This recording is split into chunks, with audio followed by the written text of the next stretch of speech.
Must be nice to just disappear, Leslie smirked, sipping from her novelty mug that said Boss Babe in Comic Sans, while the rest of the Zoom call pretended not to hear the passive-aggressive venom slither off her tongue.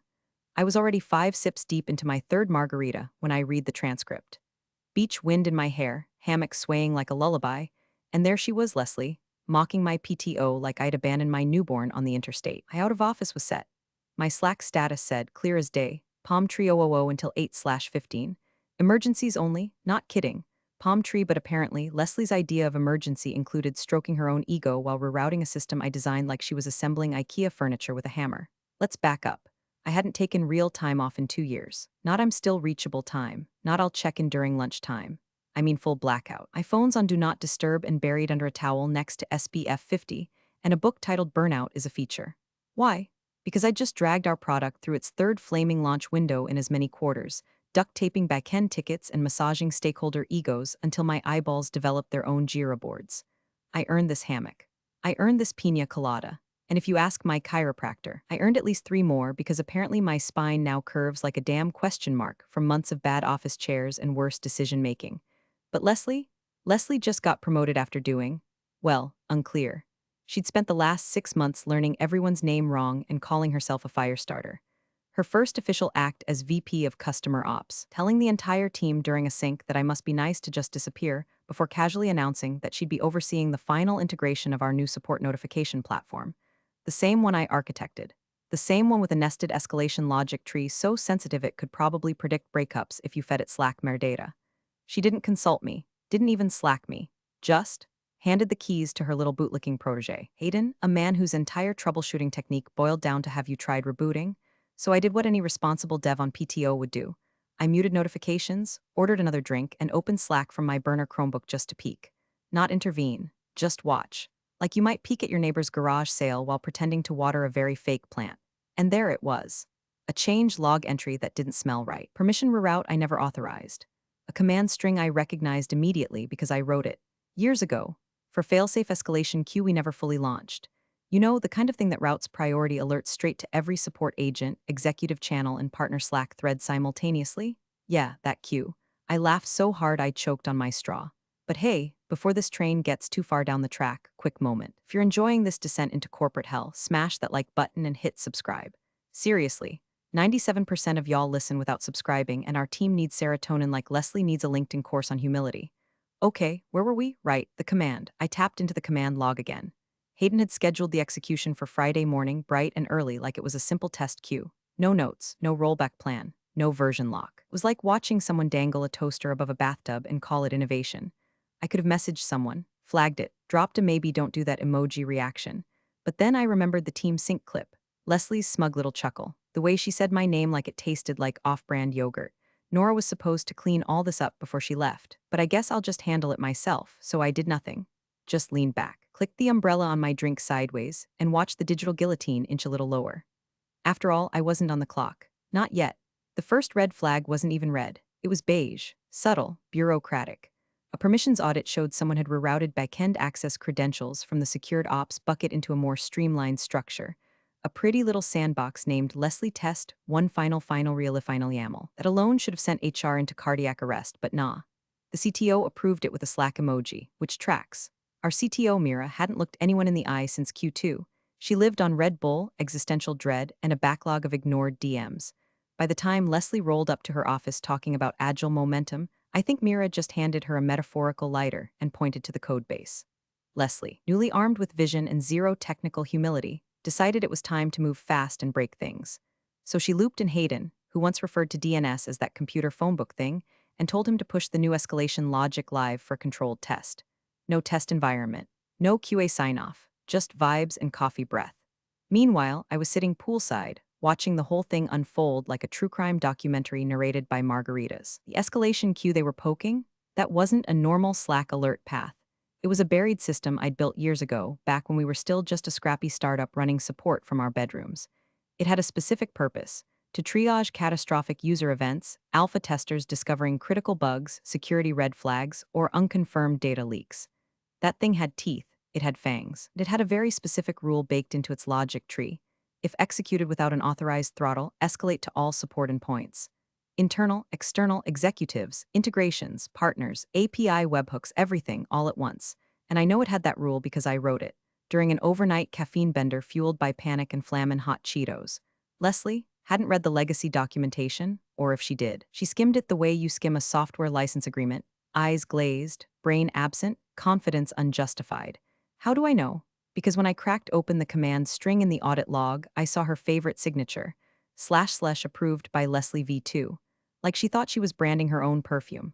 Right below it, naive little trigger flag, priority escalation, true fail safe, false notify on success, everyone. I nearly spit my drink across the beach.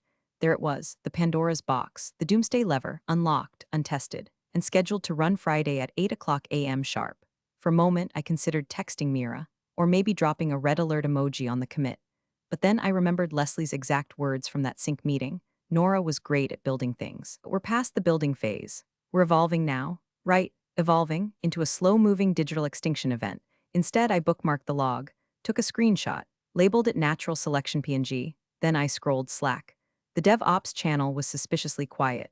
Just Hayden posting gifs of deployment complete like he'd just performed a heart transplant instead of blindly stabbing a sleeping dragon. I tossed my Chromebook onto a towel and went back to pretending I didn't care. But the thing is, I did care, because I knew exactly how this would end.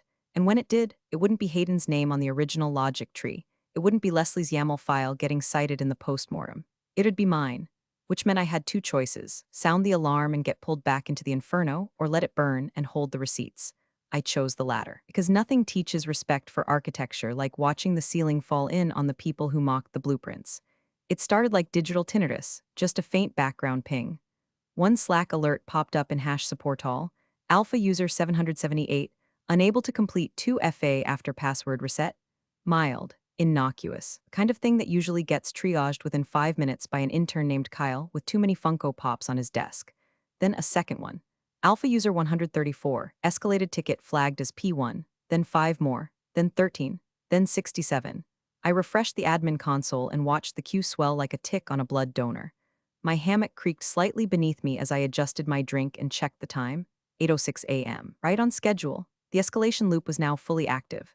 For a moment, it was beautiful, like watching your ex's wedding livestream buffer endlessly. The logic tree I wrote was chewing through the legacy ticket archive, classifying ancient test cases as critical, bundling them with real-time user flags, and detonating them in Slack like a confetti cannon made of stress. Ping, ping, ping, ping, ping, ping, ping, ping. The #supportall channel went full Vietnam. Screens flooded. Mobile phones began screaming with notifications like Amber Alerts on meth. Agents logged in late to find Slack frozen mid-refresh. I scrolled down, managers were trying to archive the channel, but it kept reappearing like a cursed Ouija board. Nora, meanwhile, sunglasses on, legs up, laptop perched like a tray of popcorn, watching, not smiling exactly, but definitely not smiling. Someone tried to reboot the integration queue. I saw the log entry get pushed, and then immediately swallowed by the escalation bot. Hayden posted something in #discuss that just said, "Weird glitch?" Lol, then his laptop froze. I know this because his next post was a photo from his phone of his MacBook showing the spinning rainbow wheel of death and the Slack notification count, 9,381. I took a screenshot, captioned it legacy behavior for my own enjoyment. The thing about a failsafe escalation queue is that it doesn't just ping. It replicates. It copies its alerts to every system endpoint with a webhook, even if that system hasn't been used since the great Jira migration of 2021. So now, old systems began waking up like cursed mummies. The Zendesk graveyard, the Zapier ghost pipelines, even our half-broken Salesforce integration. Everything screamed at once. The result? Absolute silence. Because that's what panic looks like in a corporate Slack. Not yelling, just a hush, a digital paralysis, a storm of unread messages so thick it smothers comprehension. Phones started buzzing off desks. Email inboxes got fire-hosed. Customer support dashboards began timing out. Hayden's protege login got rate limited by our own spam filters. I flipped open a second tab and checked Twitter. Two users had already posted screenshots of weird P1 error emails hitting their inbox, one with the caption, "Is this an ARG or did I just break the internet?" And this was the moment the margarita didn't taste as sweet, because I knew what came next. They'd panic, they'd escalate. And once someone with half a brain started tracing logs backward, they'd land in the same place, /Nora /escalation logic legacy pie. My name, my script. And Leslie, she'd say it was legacy tech debt.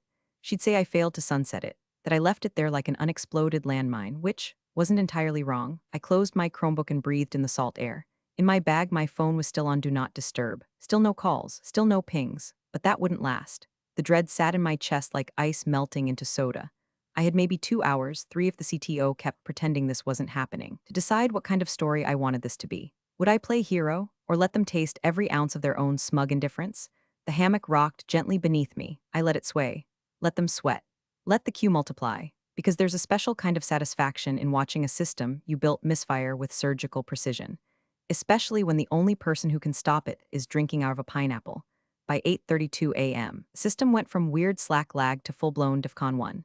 Every ticketing queue, from frontline support to engineering triage, locked up tighter than TSA on Christmas Eve. Slack had become a strobe light of cascading alerts, blinking so violently some agents genuinely thought they were having a seizure. One poor soul tried to send a help emoji, but it got buried under 500 unread messages before it even hit the screen. Real customer issues, like actual humans trying to reset passwords, check payment errors, or report that they couldn't log into their dashboards, were now trapped behind a wall of test data noise, legacy flag triggers, and support loopbacks. Nobody could tell what was urgent and what was just the ghost of an old staging ticket reborn from the dead. Hayden, bless him, tried to run a diagnostic script and accidentally added himself to the alpha escalation list, which meant the bot started pinging him with every incoming alert, including its own pings, a recursive loop of doom. His laptop speakers started screaming. No, not metaphorically. The notifications hit so fast they tripped the audio handler. He yanked the battery cable out like he was defusing a bomb. Meanwhile, the war room spun up. CTO Mira finally emerged from the fog, eyes glassy, staring at the mess like she'd just discovered rot behind drywall. Leslie stood beside her like a badly programmed NPC, saying things like this seems like a cascading UX friction point, and can we just clear cache? The engineers weren't buying it. By 8:51, a junior backend dev named Priya, quiet, observant, 2 weeks out of onboarding, slid a message into HashEncore. I think this is coming from the legacy escalation script Nora built. Line 84 loops notifications if throttle key isn't set. There's no throttle key. Silence. Then Mira asked, is there a kill switch? Another pause. Then Priya again, looks like it's hard-coded. Line 342 references config YAML, but that file path's deprecated. I can't find the override. Translation, the button to stop the bleeding existed, but it was buried in a directory no one had touched in years, behind an access key that, wait for it, only I had.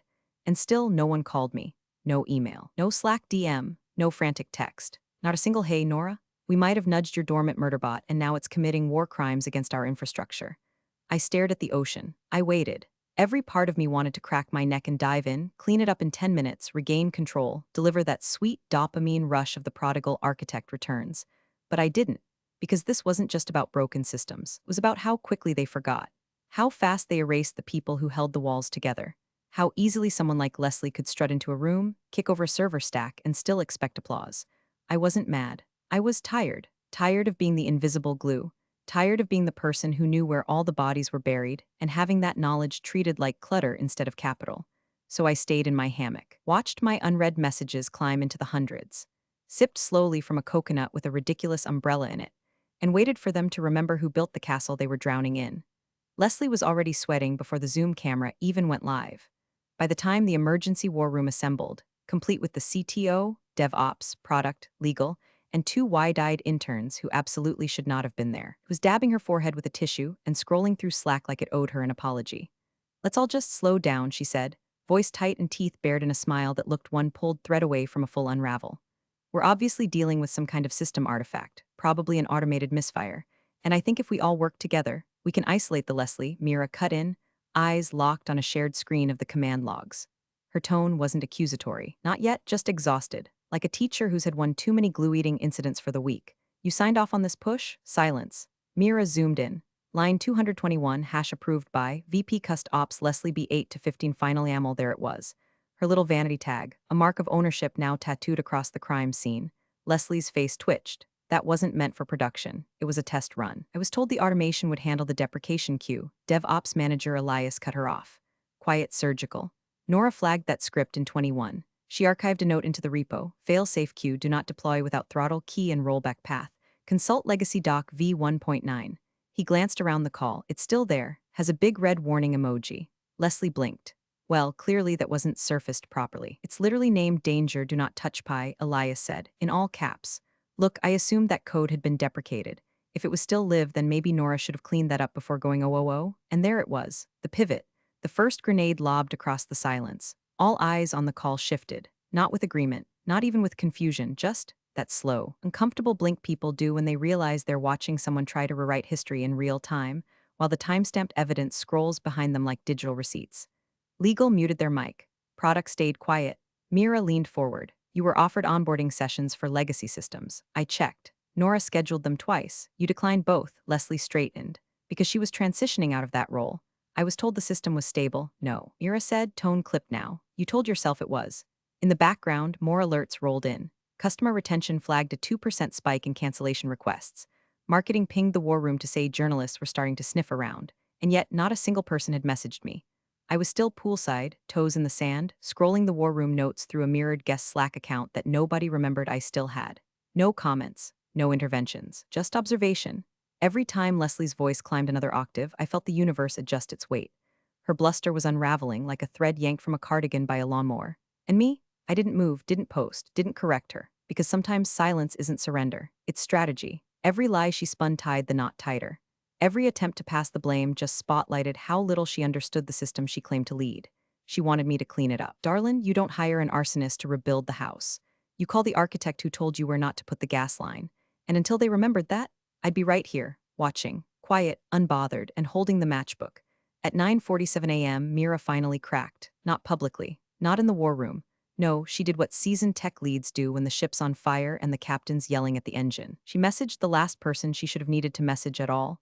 Nora, please, need your eyes on this. System-wide escalation loop. Can't isolate the trigger, everything's cascading. I think it's your legacy script. Do you have time? And there it was.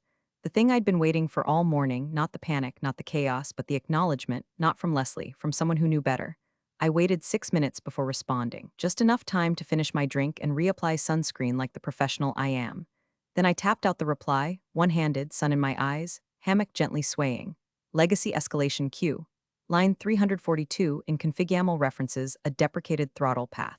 You'll need to rotate the key using failsafe YAML from the 2021 archive. Reset the webhook endpoints and wait 6 minutes for the bot to decay its loop. Not attempt a manual kill via Slack will trigger exponential resend. I attached a photo. It wasn't of the system. Not a log, not a screen recording. It was of me, feet up in the hammock. The ocean sparkling behind me like it had the audacity to exist outside their current meltdown. In my hand, a drink with one of those ridiculous mini umbrellas, and next to me, face down on a beach towel, the perfect cherry on top, a paperback titled Let Them Burn. Mira didn't respond immediately. But the war room transcript, the war room transcript updated 2 minutes later. CTO, I have a response from Nora. DevOps, she's on the system? CTO, no, she's advising. Product, is it enough to stop the loop? CTO, it's enough to survive. Leslie unmuted herself and tried to claw back some air. If Nora had that knowledge all along, then why wasn't it documented somewhere the team could access? Mira didn't even blink. It was documented. You just didn't attend the legacy review. You said, quote, I'll circle back when it's urgent. Silence. Somewhere in a little Slack sidebar, someone added a crying laugh emoji. I didn't join the call, didn't even pretend I was about to. I gave them exactly what they needed, a surgical fix wrapped in sunlight and casual mockery. Enough to stabilize, not enough to erase the scorch marks. They'd get the system back online. They'd remember this. Because you don't recover quickly from a failure that wore sunglasses, had sand between its toes, and handed you the solution with a book titled Let Them Burn resting beside it. And me? I finally flipped the page. The emergency all hands was less a meeting and more a digital exorcism. Every face in every square looked like someone had just found out their house was built on cursed ground. The CFO's tie was crooked. Legal's mic was muted, but their expression screamed cover your ass mode. And smack in the middle of the gallery view sat Leslie, trying to hold it together with the same energy as a Dollar Tree dam duct taped to a collapsing reservoir. We've addressed the majority of concerns, she began, voice syrupy and stiff. Customer impact was minimal. Less than 2% churn, according to preliminary numbers. I think we can frame this as an opportunity to strengthen system resiliency, and Twitter's trending the phrase escalation apocalypse, the CMO cut in, not bothering to hide the contempt.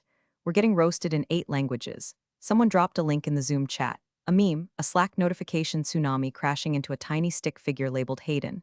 The caption, productivity, it had over 12,000 retweets. That's when the board member entered. Not figuratively.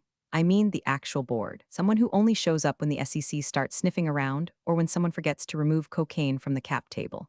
Name was Harold. Silver hair, blazer that cost more than my car, and a voice like velvet-covered litigation. Can someone walk me through who authorized the system changes? Harold asked calmly. Leslie cleared her throat, posture snapping upright like she'd just swallowed a ruler. It was a minor automated push. There was legacy logic in place that should have been deprecated. Our VP of engineering and I agreed it was safe. Mira blinked slowly. Leslie, she said, in that soft, terrifying tone that precedes public executions.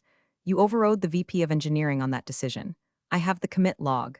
Harold raised an eyebrow. Leslie's lips parted like she might respond, but didn't. Instead, she started scrolling through something on her second monitor with the kind of intensity reserved for hostage negotiations or stock portfolio collapses.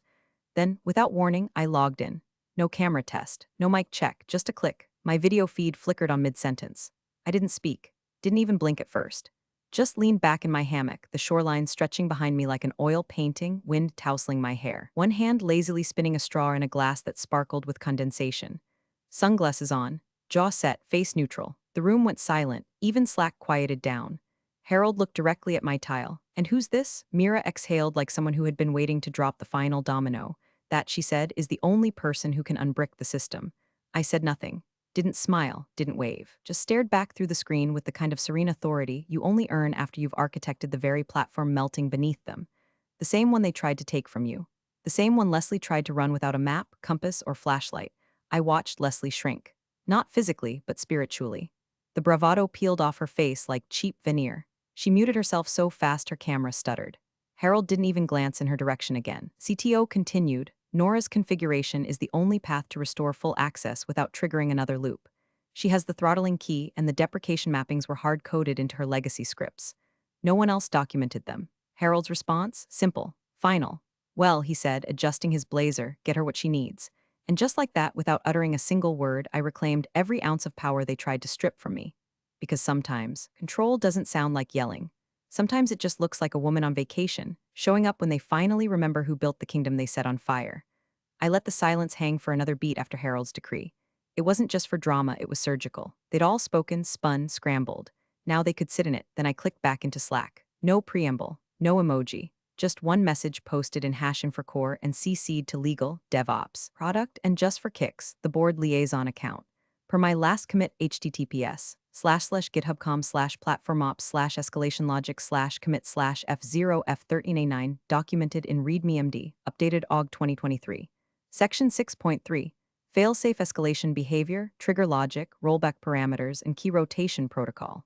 C line 342. In FigYAML, I didn't add a single word of commentary. No sarcasm, no gotcha, just cold, clean receipts.